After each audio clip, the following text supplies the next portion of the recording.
Shalom, shalom, sejam bem-vindos a mais um Israel para Jesus, programa destinado a compartilhar informações e conteúdo a respeito do povo judeu. Aqui nós falamos a respeito da história milenar, da cultura, da tradição judaica, a história do povo de Israel, tanto no período bíblico quanto pós-bíblico, nosso mundo contemporâneo.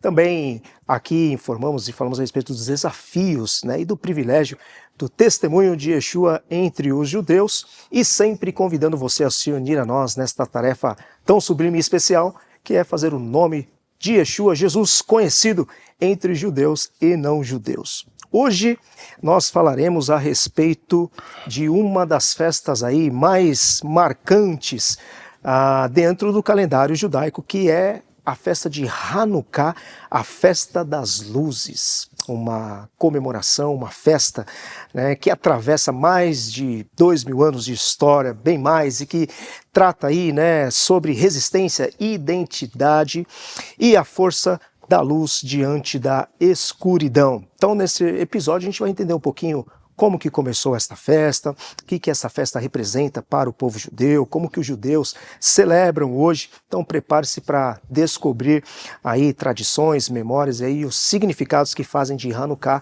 uma celebração muito especial. Então vamos acender juntos aí as velas de Hanukkah.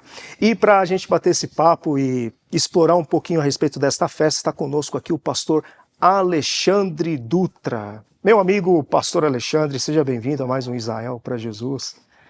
Shalom, pastor Romualdo, é um prazer estar aqui com você, com esse cenário maravilhoso e tratando temas tão relevantes que faz a gente aprofundar na história, na história bíblica, no período intertestamentário e chegar nas páginas do Novo Testamento e vir até os dias de hoje com essa celebração maravilhosa de Hanukkah. Então, Hag Hanukkah Sameach para você. Hag Hanukkah Sameach. Depois o pastor vai traduzir aí o que significa esse cumprimento aqui que ele fez, Para quem não conhece o pastor Alexandre Dutra, acredito que você já conheça, já esteve conosco aqui no outro estúdio, pastor? Aqui é a primeira vez nas novas instalações, mas é o diretor do Amigos de Sião, é professor docente em seminários, em faculdades teológicas, também professor na Academia Tzadik, é escritor e pai, esposo, pastor, e estará conosco aqui falando a respeito desta festa. Para começar, pastor Alexandre, o que é Hanukkah e, de uma forma resumida, o que esta festa representa dentro do calendário judaico? Muito bem, então vamos lá. Interessante, que você falou no início, festa das luzes, mas Hanukkah não quer dizer isso. Então vamos começar por aí. Primeiro vamos dar um contexto histórico que eu acho que é bem legal para todos que assistem, acabam aprofundando o seu conhecimento da história do povo de Israel, da história bíblica, e da história contemporânea, como você falou no início. Essa é uma festa histórica. Isso quer dizer que ela não acontece no período bíblico, mas ela tem uma relação muito profunda com a história do povo judeu. Então a gente divide entre as 7 festas bíblicas, aquelas que Deus deu para Israel, em relação àquelas que são as festas tradicionais que vão acontecendo ao longo da história do povo de Israel, até os dias de hoje. Aliás, o pessoal brinca, cada tentativa de destruir o povo judeu, Deus dá uma nova festa, um novo feriado, uma nova comemoração e uma nova celebração, e Hanukkah não é diferente disso. Vai acontecer ali no período interbíblico, ou seja, a gente chama do período dos 400 anos de silêncio, sem uma voz profética, embora muitas coisas estavam acontecendo, envolvendo o povo de Israel e pavimentando aquilo que para nós é o período do Novo Testamento. Então é nesse contexto aí, depois que Alexandre o Grande falece, esse grande império é dividido por seus 4 generais, e você tem os Seleucidas na Síria e os Ptolomeus no Egito, e Israel está no meio, bem na passagem, e a disputa entre esses 2 grandes generais, ora fica com os Ptolomeus por décadas, acho que um século, quase um século, ou um século, e aí nós estamos falando de 235 já, antes de Cristo, até que os Seleucidas conquistam e ficam no domínio Seleucida até o ano 168, em que há a invasão e a profanação no templo judaico. E vai até 165, e depois, aliás, 165, 162, antes de Cristo, é que a coisa realmente se acerta. Depois a gente pode voltar a falar nisso, os acontecimentos ali. Então, como a guerra terminou no dia 25 de Kislev, que no nosso calendário corresponde a novembro, dezembro, e esse ano vai cair bem próximo do Natal, né? Dia 22 começa aí Hanukkah, se não me falha a memória, e são 8 dias de celebração. E aí então, o K no final é o Kaf, e o rei, que tem justamente o valor 25. Então, Hanukkah é descansar, né, no dia 25 de Kislev, dessa batalha, que como você falou, é chamada da batalha da luz contra as trevas, e a gente pode abordar mais essas questões aí. Então, cronologicamente, historicamente, é dentro desse período. E os livros que nós vamos mencionar aqui é 1º e 2º Macabeus, que foi escrito justamente sobre essa festa, e a gente pode falar aí dos nomes, dos personagens, né? Acho que vale a pena, mas é isso que quer dizer Hanukkah. Por que festa das luzes? Por causa da celebração. Aí vem Flávio José, e a gente pode continuar da onde você quiser, desses pontos aqui que eu me proponho a abordar com você. Perfeito. E entrando então um pouquinho mais no detalhe histórico de como aconteceu, a gente tem aí a questão da rededicação do templo, né? O que aconteceu aí nesse período, nessa história aí, que teve essa necessidade e que depois nós encontramos o Senhor Jesus celebrando ali com os discípulos e aparece lá como festa da dedicação do Evangelho de João, né? O que aconteceu durante esse momento, esse período, que foi necessário aí fazer uma rededicação do templo e as figuras aí importantes, aí, as famílias importantes judaicas aí que ficaram marcadas nesse período? Exatamente. Então vamos lá. Essa não existe referência à festa de Hanukkah em livro inspirado canônico, bíblico, no Antigo, no Novo Testamento, a não ser no Evangelho de João 10, 22, que é onde aparece Jesus celebrando essa festa da dedicação, e um detalhe, era inverno. Nós estamos aqui, né, tentando começar o verão, né, em São Paulo, mas lá já é inverno, né, no hemisfério norte já está um friozinho começando forte lá em Israel. Então vamos lá, por isso que a Bíblia dá essa informação. Primeiro, qual que é o problema que surgiu? Porque Israel sempre esteve debaixo, né, de um período debaixo de impérios mundiais. Mas quando os greco-sírios dominam aquela região, a região de Israel, da Judéia, como é chamado, inclusive, nos textos da época, eles vão querer impor uma assimilação helênica, ou seja, um sincretismo religioso entre a religião judaica e o paganismo grego. E os judeus vão resistir. Então, um camarada chamado Antíoco IV Epifanes, né? Aí ele assume o lugar, né, da família dele.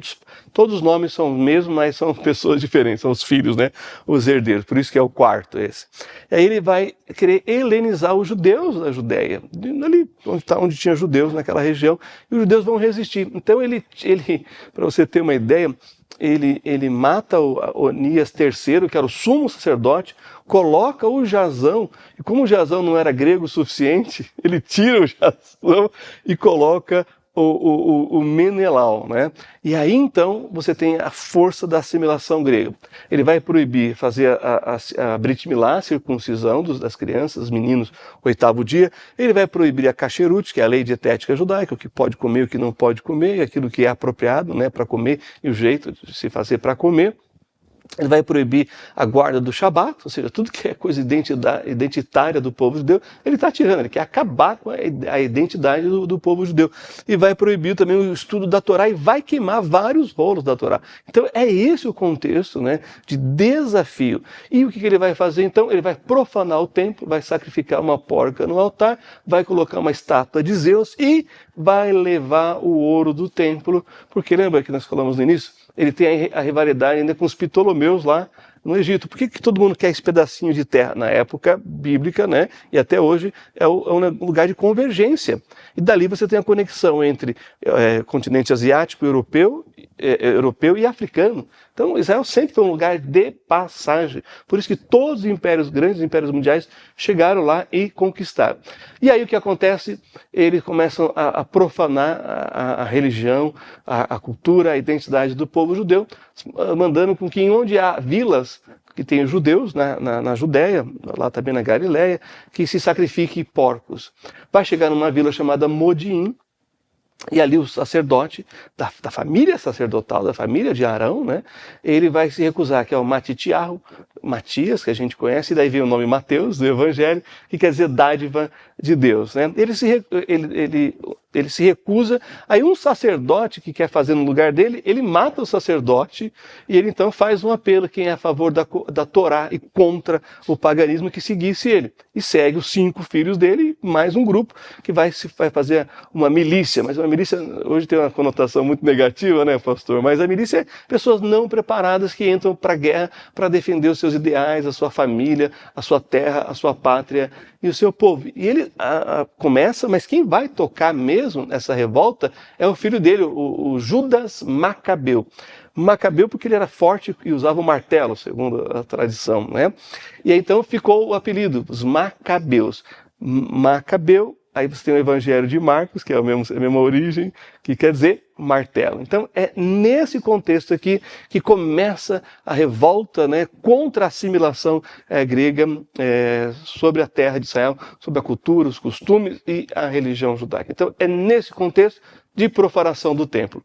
E aí quando eles conquistam o templo, depois de 3 anos, de batalha, imagina só, aí eles vão lá para o templo para voltar ao sacrifício e o templo está profanado. Então o que precisa fazer? Purificar, rededicar ou dedicar, como é chamado no Evangelho de João. Ok. Aqui, pastor, nós temos uma menorá, que é o candelabro aqui, né? A gente tem a menorá aqui, temos 3 hastes, né, de cada lado, totalizando 7. Mas, por conta desta festa, surgiu-se um novo símbolo judaico, um outro utensílio muito parecido, que é a Hanukkah. O que acontece aí nesse período para o surgimento deste novo utensílio, que nós, no mês de dezembro, aí, a gente vê aí acendendo as luzes, aí, né? Em vários lugares aí em São Paulo temos alguns lugares, né? E temos símbolos também. O que acontece aí para dar origem a esse novo símbolo? Muito bem, aí é que começa a ser conhecido como a Festa das Luzes por Flávio José, olha, 200 anos depois, né? Uns 200 e poucos anos depois. Por quê? O que eles vão fazer? Ao purificar o templo e preparar o templo para a rededicação ou para a dedicação, o Antíoco IV Epifânio já levou a menorá de ouro, tudo que era de ouro do templo, que ele pôde levar, ele levou, justamente para continuar enfrentando os Ptolomeus. Isso aqui é interessante. Deus realmente deu a vitória para os Macabeus, eles muito destemidos, porém, pastor, historicamente falando, essa rebelião, essas pessoas voltadas para a fé, elas fisicamente, né, militarmente, não teriam condições. E como é que Deus operou esse milagre? Quando o Antíoco IV Epifânio está vindo com um exército poderoso para esmagar essa rebelião, os Ptolomeus estão atacando ele por detrás. Então ele manda uma parte e volta para defender a sua própria terra, a sua própria capital lá na Síria. Então olha só, o milagre ocorreu, a vitória foi dada para uma minoria, mas Deus usou esses meios, né, que não deixa de ser sobrenatural. E ainda assim, depois eles continuaram mantendo a Jerusalém como a sua capital e se estabeleceram como nação novamente soberana por 200 anos. Né? Então olha que interessante. Quando eles vão purificar, eles fazem uma menorá dessa assim, né, de 7 braços, de ferro. Mas precisa do azeite para queimar a luz, porque a menorá ela iluminava a si própria e com o dourado ela iluminava toda a parte do lugar chamado santo. Imagina, era a única luz do tabernáculo, né, a única luz. Depois Salomão construiu várias dessas, mas era o que iluminava ali o caminho do sumo sacerdote até o santo dos santos.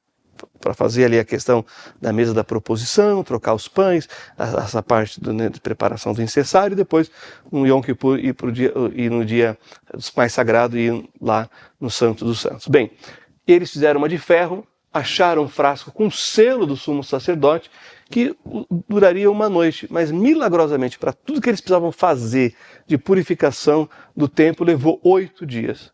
Por isso é uma festa de 8 dias. Só que você falou que são 9, né? 8 mais 1. A 9 é o Shemesh, que é o servo. É com ela que se acende as demais luzes. Então como é que eles fazem?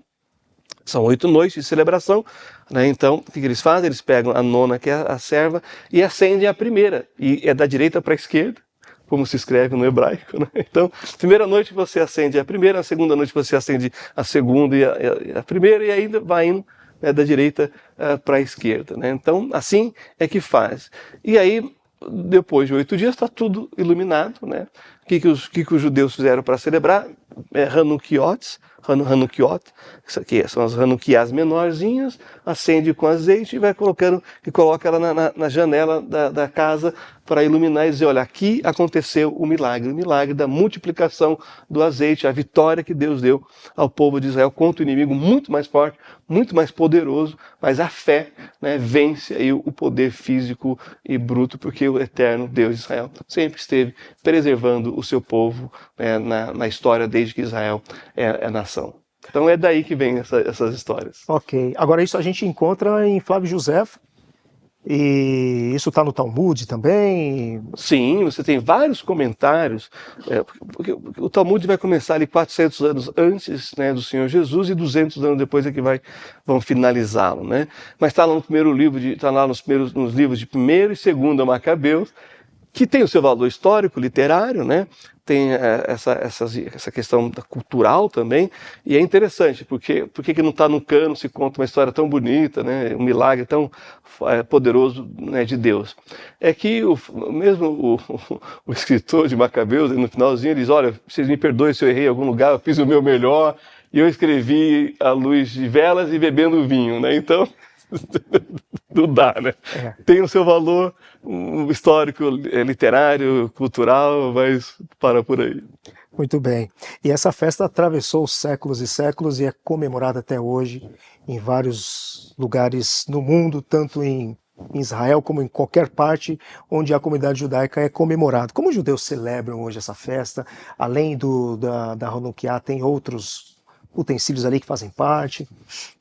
Bom, eles têm o dreidel, né, o sevivon, que é uma espécie de um dadinho um peão meio com as letras em hebraico, com os números, que eles giram, que era como eles enganavam os soldados. Eles estavam estudando a Torá mentalmente, mas é como se estavam fazendo um jogo de tabuleiro no chão, e assim os mestres os rabinos iam ensinando os jovens a Torá, né? E apostavam moedas, né? Como se fosse um jogo mesmo, né? Um jogo de tabuleiro.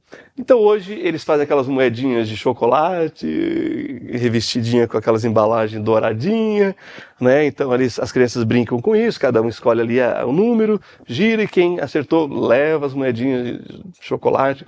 Eles também dão presentes, né?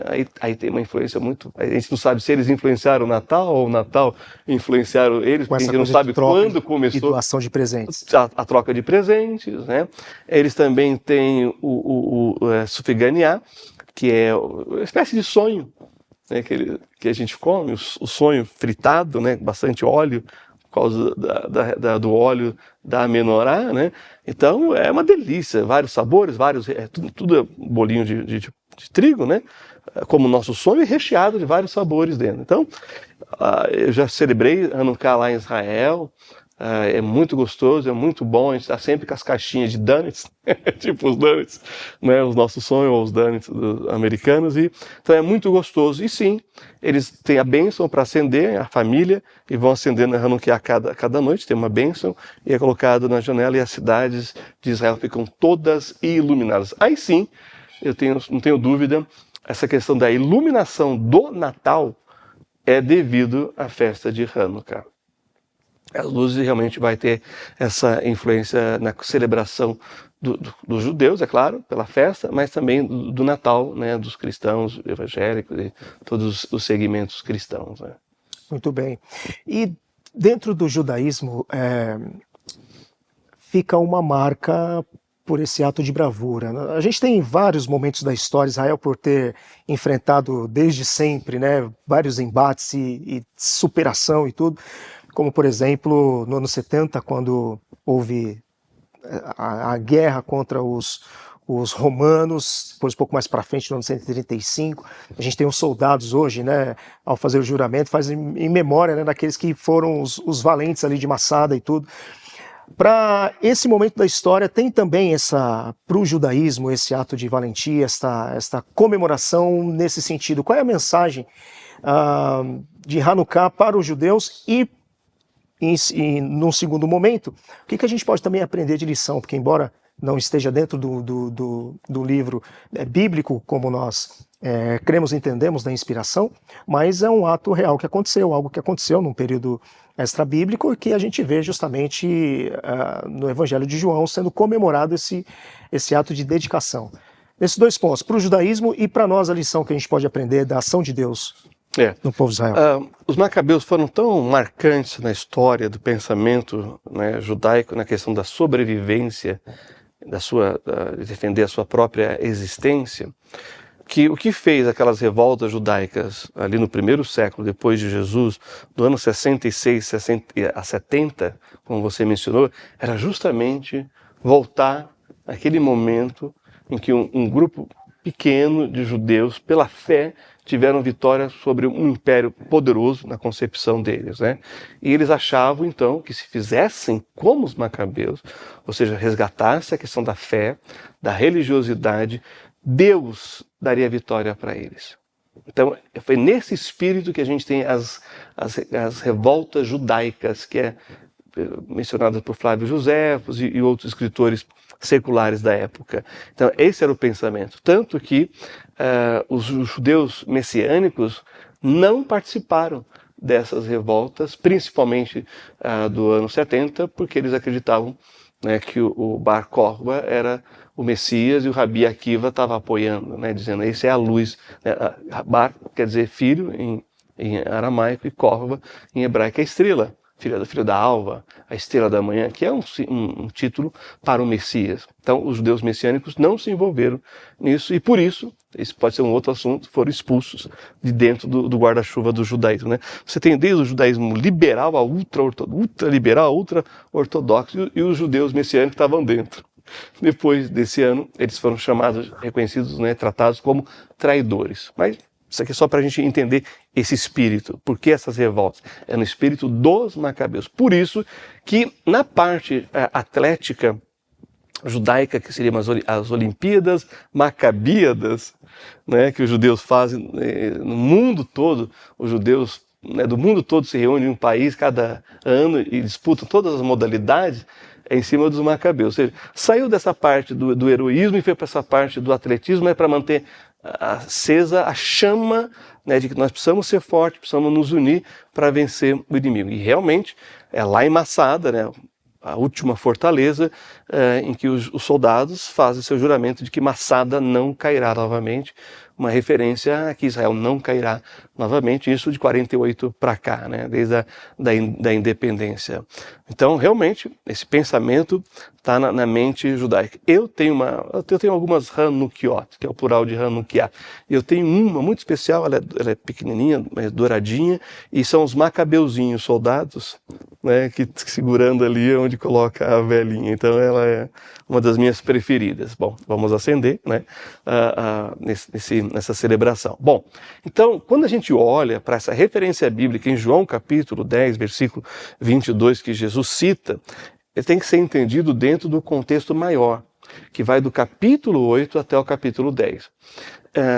Você sabe, não sei se todos nós que estão assistindo a gente sabe, mas o livro do Evangelho de João é baseado nas festas que Deus deu para Israel, nas 7 festas bíblicas.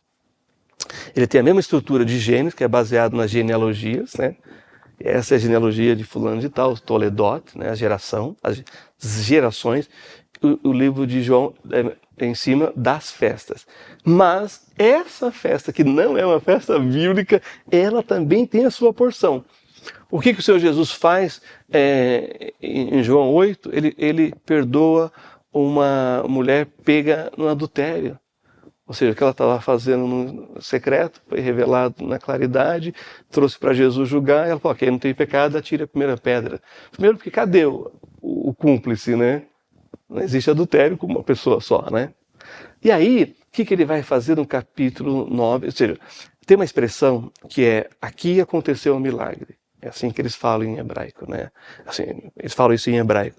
Porque eles acreditam que na época de Hanukkah acontecem milagres. Então Jesus começa perdoando uma pessoa pecadora e curando, no capítulo 9, um cego de nascença.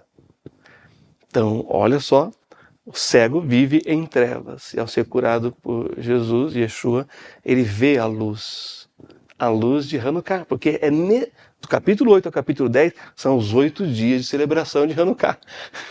Que pena que o autor não diz, primeiro dia de Hanukkah Jesus fez isso. Não, mas ele está falando durante o período da festa. Aí Jesus vem e diz o quê? Eu sou a luz do mundo. Quem me segue não andará em trevas. Por que está dizendo que ele é a luz do mundo naquele momento? Porque está acontecendo a festa de Hanukkah. Estão acendendo as luzes. Estão iluminando as cidades. E ele está dizendo, eu sou essa luz.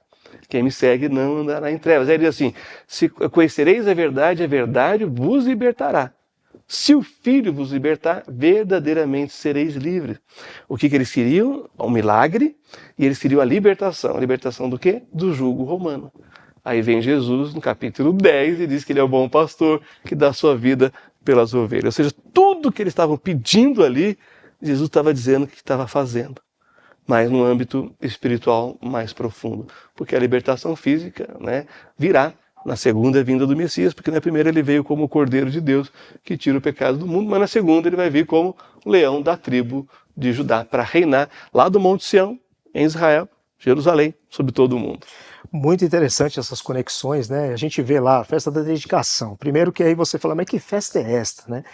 E eu sou a luz do mundo, né? Mas tem todo um contexto ali que está acontecendo, por isso que é bom, né, nós estudarmos e conhecermos, né, a cultura, os costumes, para que a gente possa entender com uma maior profundidade, né, que está escrito, porque como você falou, né, João, ao escrever ali o seu livro, ele não está detalhando ali, mas porque já é uma coisa natural do que está acontecendo durante o momento em que ali as coisas estão acontecendo. Agora, para terminar, pastor, você falou uma frase no início, e para aqueles que não têm aí familiaridade com a cultura judaico-hebraica, talvez não tenha entendido muito bem. Hag Sameach, Hanukkah Sameach, que significa esse cumprimento. Feliz festa de Hanukkah. E tão simples assim? E não esqueça o seu presentinho, né? Se você vai celebrar presente, trocar presente, comer os sonhos e brincar do Sevivon, Dreidel, e ter umas balinhas de moeda, umas moedas de chocolate ali, dourada para animar as crianças. Maravilha. Muito obrigado, pastor, por contribuir com a gente aí para esse momento tão especial aí dentro do judaísmo e trazer aí essas ampliações que para a gente aí traz um significado bem interessante também.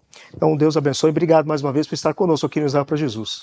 Então eu só vou terminar citando uma frase de um rabino muito famoso que eu leio, gosto, infelizmente faleceu recentemente, que é o Maurice Lan.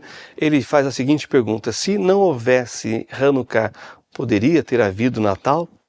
Ou seja, se o povo judeu deixasse de ser povo judeu, nós não teríamos Jesus nascendo em Belém da Judéia, né? Nós não teríamos o Messias. Essa é a pergunta do rabino, hein? Não crente em Jesus. E aí vem o apóstolo Paulo, fala que Deus enviou seu filho, né, nascido de mulher, nascido sob a lei, né, na plenitude dos tempos, em Gálatas 4:4. Maravilha. Agradecemos aqui ao pastor Alexandre e agradecemos a você também que esteve conosco aqui durante todo o programa Israel para Jesus. Deixo para você um grande abraço, shalom, shalom e até o nosso próximo programa.